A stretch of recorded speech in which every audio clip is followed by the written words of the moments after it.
Hey guys, the Mood here. I remembered my YouTube password. So today I will show you how to farm the outpost Pinnacle Strongbox efficiently and what kind of loot you can expect from this room. It's a fairly fun way to farm because you can get gold quality gear pretty often. It does not involve a lot of PvE and you can do it with a free loadout.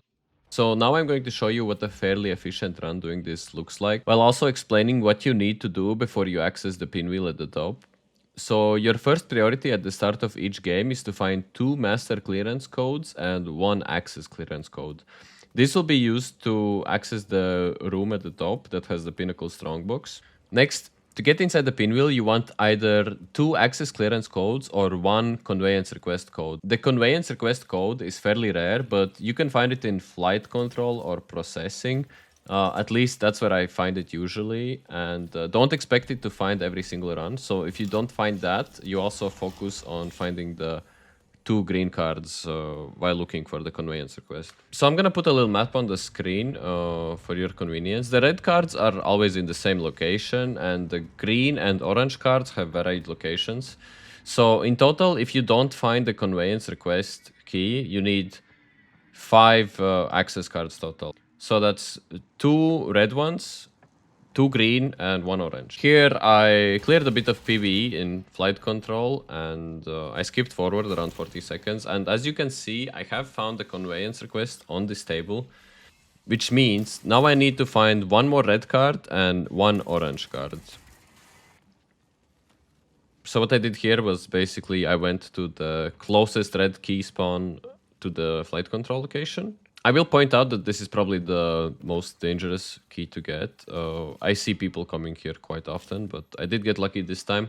Next, I'm making my way towards the drone wing location on the west side of the map, because that's where you can call in the conveyance elevator, but I still have to find 1 orange key, so that is my current focus. If you're thinking it's kind of weird I haven't encountered any runners yet, to ease your worry, I will spawn a thief behind me.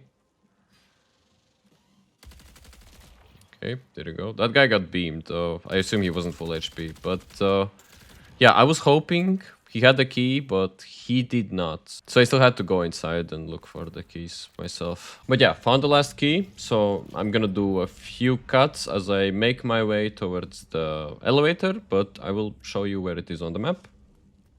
So as you get to this location, there is a little access terminator that completely locks you inside the animation. That's why I said terminator and not terminal. It can potentially terminate you. Wait, I have a joke for this. Why was 6 afraid of 7? Because 7 terminate 9. Anyway, that's some the mood humor for you there. Anyways, due to the power of editing, the elevator is already here. One more thing though, if you're thinking about using the bubble shield here, don't. It's not gonna work. For some reason, it just instantly disappears. I was thinking that it might be a smart strategy. But yeah, the developers already thought about it and said, nah, it's not allowed. Going up is quite scary, but the whole map is not notified that pinwheel access is open, which is the case when you use the green keycards. Yeah, as you go up here, there's a little strongbox, but I'm just trying to get to the center of the map. But yeah, for this video, I wanted to speedrun the Pinnacle Strongbox. I'm actually here 8 minutes into the game, which I would say is fairly fast. Considering I also have the 2 red key cards and the 1 orange key, or whatever they are called. Here, if you come up here, you press E. Make sure to bring out your PlayStation Portable. Open the door. While you're waiting, you can loot around or just cover in general. And yeah, it's gonna take like what, 10-15 seconds. We get in, we get close the door. I like to open the Pinnacle box, look at the whole loot. But here came this destroyer trying to cosplay as an Astartes from Warhammer 40k, but it didn't work out. My dopamine from the Strongbox is ruined. I wanted to reveal it all at once in one go, but yeah, the pleasure is interrupted. At least we get the pleasure of looting a blue shield, and he obviously has some other nice stuff, but let's look at the Strongbox. So what we have here. Purple gun, and yeah, earlier you also saw I picked up an epic color. Bro, I don't know. It's purple color. I call them epic. What are they? Superior. Thank you. Okay, so that superior key actually got me a legendary attachment later, so that was nice. I would say keys are really, really valuable in the game because those containers are like filled, but when you don't have keys, when you have nothing, you're on free runs, you do this. As you can see, the guy cosplaying Astartes from Warhammer also brought some loot. He got here early, but he didn't bring any master key cards, no orange key cards, just good loot in general. So I personally would not expect other players to bring the red keys to this location. So your priority is to get the red keys first, then think about how are you going to access the wheel. And still, you can do it if you're efficient and you have a clear objective in mind, you can do it really fast. Anyways, I do believe there is a lot of content currently on YouTube covering these outpost puzzles, locations, and rooms.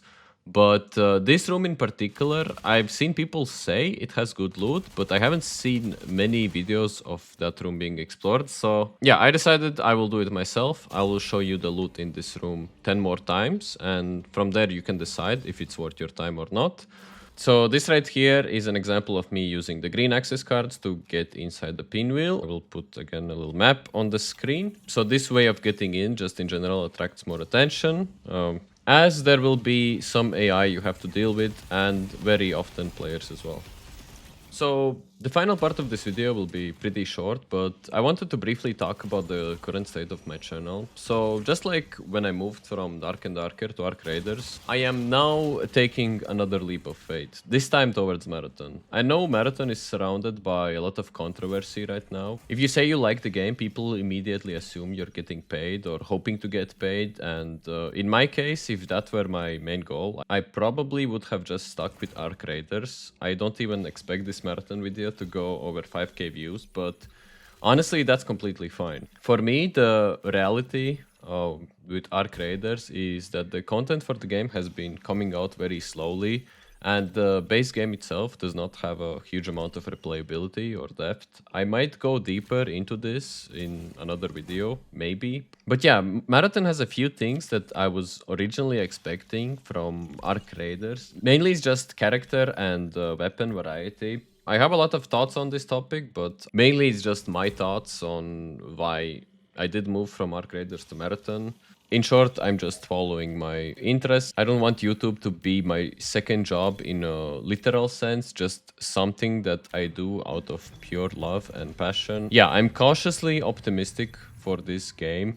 The core gameplay loop really appeals to me. Apparently, people have a history of being disappointed with Bungie, but for better or worse, I have came in with zero expectations and was pleasantly surprised, hooked even. You could argue that they could use this hook to get more out of me than the initial purchase, but I will not let that happen, and I don't have interest in something like skins or anything that affects your gameplay visually. But yeah, if they do make more content that's locked behind additional paywalls, that's probably the point where I drop the game. So anyways, I hope you enjoyed this video. Let me know in the comments what you think about this game. Are you planning to play it? Are you playing already, or you never will? And yeah, I'll see you in the next one. Take care.